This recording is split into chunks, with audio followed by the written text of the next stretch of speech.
बस आप ऑन कर दो तो हो गया ना ऑन।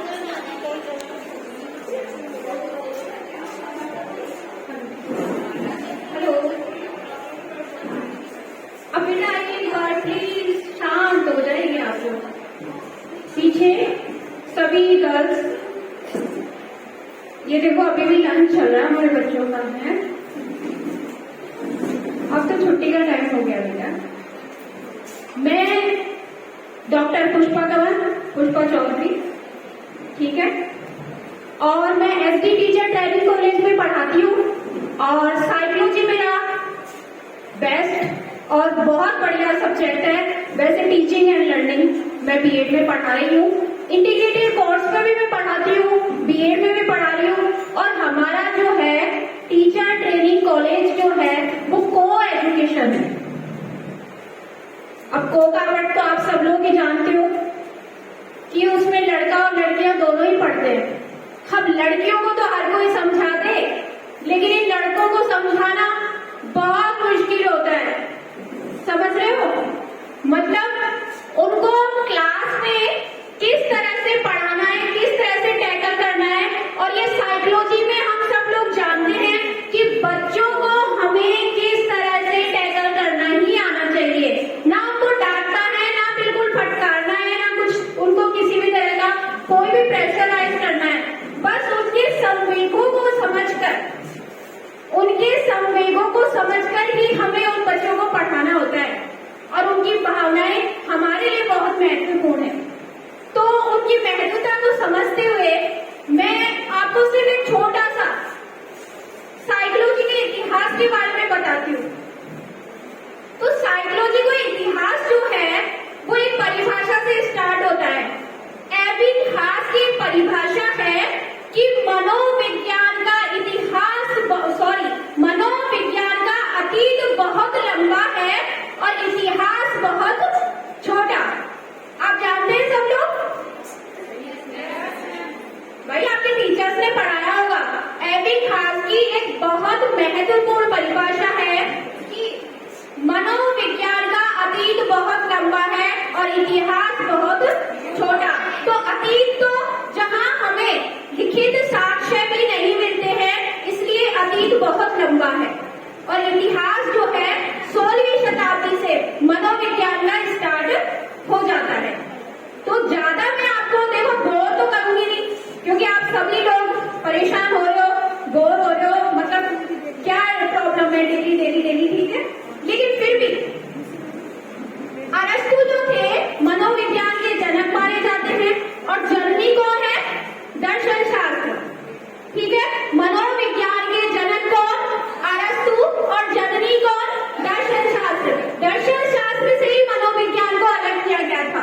मनोविज्ञान को किससे अलग किया गया था? दर्शन शास्त्र से। और कब किया गया था? 1879 के अंतर्गत मनोविज्ञान को दर्शन शास्त्र से अलग किया गया था। और आज मनोविज्ञान को वर्तमान में हम व्यवहार का विज्ञान कहते हैं कि नहीं कहते? तो पहले मनोविज्ञान में आत्मा का मनोविज्ञान कहा गया 16वीं शताब्दी में। 17वीं शताब्दी में पोपोलॉजी के द्वारा मन व मस्तिष्क का मनोविज्ञान कहा गया। उसके बाद में एक चेतना शब्द आया और चेतना शब्द को भी मनोविज्ञान से ही इसको माना गया, ठीक है। उसके बाद आज 20वीं शताब्दी में वर्तमान में मनोविज्ञान को व्यवहार का विज्ञान माना जाता है। और व्यवहारवाद के जो जनक थे वो कौन थे? वॉटसन, ठीक है। और वॉटसन की एक परिभाषा थी, कि तुम मुझे कोई भी बालक दे दो, मैं उसको वैसा ही बना दूंगा जैसा मैं बनाना चाहता हूँ। कहा था कि नहीं कहा था? यानी तुम मुझे किसी कुम्हार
बेटियों की वो आए और मेरा परिचय क्या बताते रहेंगे बहुत, ठीक है। परिचय अगर मैं दूं तो 1-1.5 घंटा लग जाएगा, ठीक है बेटा, लेकिन फिर भी ज्यादा तारीफ नहीं करते। वो कहते ना मुंह मियां मिट्ठू नहीं बनना चाहिए ना, ठीक है।